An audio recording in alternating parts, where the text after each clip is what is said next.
आंखें जैसे रंग सी भर जाती हैं और दिल किसी शांत सी कभी सा महसूस करता है। यहाँ के जंगल जो भी है, बिल्कुल वहाँ पे ऐसी शांति है जो शांति कहीं नहीं मिल सकती। वैली ऑफ फ्लावर में सिर्फ फूल ही नहीं, शांति की गहराई है। यह जगह हमें याद दिलाती है कि प्रकृति सबसे बड़ी जानवर है। यहाँ के जो पहाड़ है, पर्वत है, बहुत खूबसूरत दृश्य अनुभव कराते हैं। यहाँ पे चलने में जो फील आता है वो कहीं नहीं मिल सकता। जो हम लोग मूवी में, सिनेमा में नज़ारे देखते हैं, वह यहाँ पे वास्तव में देखने को मिलता है। ये एक अलग सा, जैसे लगता है एक अलग सा दुनिया में आ गए हो, जहाँ पे सब कुछ बहुत सुंदर चल रहा हो, बहुत शांत सुहावना हो, एक अलग तरीके की ताजगी महसूस होती है। वैली ऑफ फ्लावर में बहुत सुंदर नज़ारे हैं। यहाँ के जो पहाड़ है, इन पे से जो पानी गिरता है, जो झरने बहते हैं, बहुत शांत है। यहाँ पे चलने में जो आनंद आता है वो एक अलग तरीके का एहसास देता है। मानो आप किसी स्वर्ग के रास्ते पे चल रहे हो, जहाँ दूर दूर तक तो शांत से माहौल दिख रहा हो, एकदम खुला आसमान। एक अलग दुनिया में आप पहुंचा हुआ महसूस करते हैं, एक अलग जैसा फील आता है। बहुत खूबसूरत नज़ारा है यहाँ का, जो एक अलग तरीके की शांति महसूस करता है। बहुत ही अद्भुत दृश्य यहाँ पे आपको देखने को मिलेगा। यहाँ पे जो पहाड़ है, छोटे छोटे फूल है, वहाँ पे ऐसे ऐसे फूल है जो दुनिया में और कहीं नहीं आपको मिल सकते हैं। यहाँ पे बहुत अलग अलग तरीके की जड़ी बूटियाँ, बहुत सुंदर सुंदर नज़ारे आपको देखने को मिल सकते हैं। वसुधरा झरना का रास्ता, स्वर्ग रोहिणी मार्ग जिसे बोलते हैं, वाकई में ये स्वर्ग के रास्ते से कम नहीं लगता हुआ। ऐसा फील सोचते में लगता है कि स्वर्ग का रास्ता भी ऐसा ही होता होगा। इसके रास्ता एकदम जन्नत का द्वार लगता है, जैसे आप जन्नत में जा रहे हो, स्वर्ग में जा रहे हो। बहुत अद्भुत नज़ारे हैं। Come to India!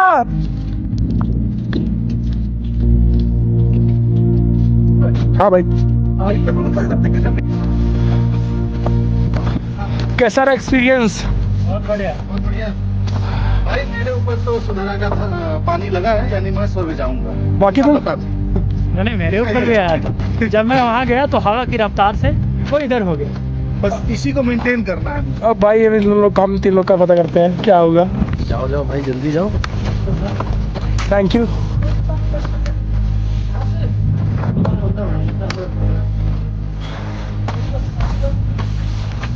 चलो गुरु।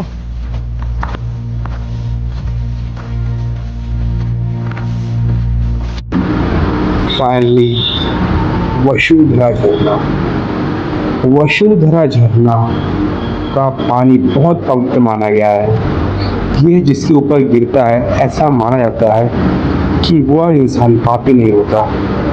यहाँ तक बहुत कम लोग पहुँच पाते हैं। ये रास्ता बहुत ही ऊबड़ खाबड़ रास्तों से होते हुए यहाँ तक आता है। लगभग ये एक तरफ से लगभग 6 किलोमीटर का सफ़र पड़ता है। यहाँ के इस सफ़र में बहुत खूबसूरत नज़ारे मिलते हैं, बहुत ही आनंदित में बहुत खूबसूरत नज़ारे होते हैं, जो इस नज़ारे को बहुत ही खूबसूरत और सुहावना बनाते हैं, जो कि एक असली में बहुत खूबसूरत दृश्य होता है। अगर कभी आप बद्रीनाथ हैं तो माना गांव से वसुधरा झरना जरूर आए, जहाँ अलकनंदा की कल कल बहती धारा पैरों से टकराती है और सामने खड़े बद्री नारायण का मंदिर हिमालय की गोद में जैसे स्वयं विष्णु की नीली छाया हो। यह नज़ारा बहुत ही सुंदर लगता है। यहाँ के पर्वत बहुत अलग तरीके का सुख प्रदान करते हैं और वे तप्त कुंड जिसमें डुबकी लगाते हैं, ये लगता है जैसे शरीर और आत्मा दोनों पवित्र हो गए हैं। बहुत ही पवित्र मंदिर माना जाता है बद्रीनाथ को। यह 4 धाम में से एक धाम है।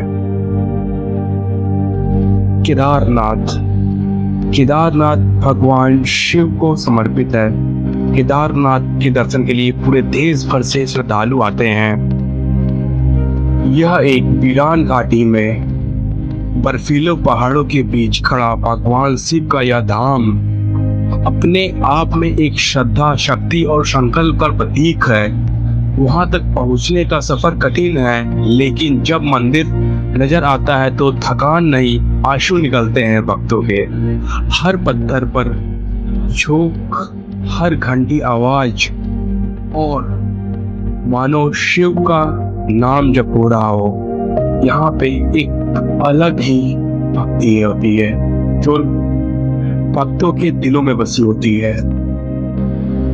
यहाँ भक्तों में तप है, प्रेम में शक्ति है, शाम की आरती में जब घंटियां बजती हैं और मंत्र गूंजते हैं तो आत्मविश्वास में समायोजित होता है।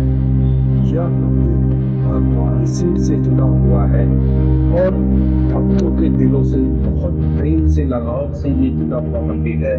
और इसी के पीछे एक भीमशिला पत्थर है जो इस मंदिर को बाढ़ आने पर 1713 में बचाया था।